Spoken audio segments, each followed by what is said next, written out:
नमस्कार. आपण पाहत आहात नवोदय न्यूज चॅनल.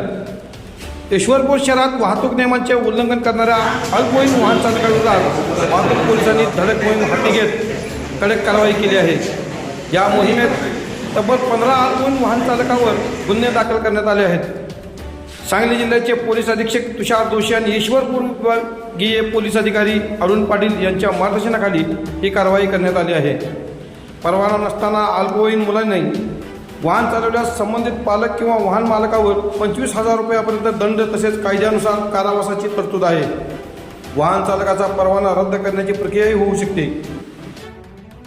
सांगली जिल्ह्याचे पोलीस अधीक्षक माननीय श्री तुषार जोशी सर, ईश्वरपूर उपविभागीय पोलीस अधिकारी माननीय श्री अरुण पाटील सर यांच्या मार्गदर्शनाखाली वाहतूक विभाग ईश्वरपूर यांनी ईश्वरपूर शहरामध्ये आज अल्पवयीन मुले ज्यांच्याकडे ज्यांचं वय 18 वर्षापेक्षा कमी आहे आणि ज्यांच्याकडे वाहन परवाना नाही अशा चालकांवरती कारवाई केलेली आहे.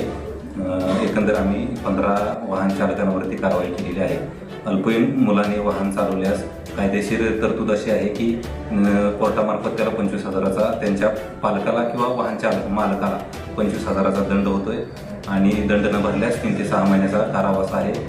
तसेच वाहन चालकाचा आणि वाहन परवाना दोन्ही रद्द कोर्टामार्फत होऊ शकतो अशी कायदेशीर तरतूद आहे.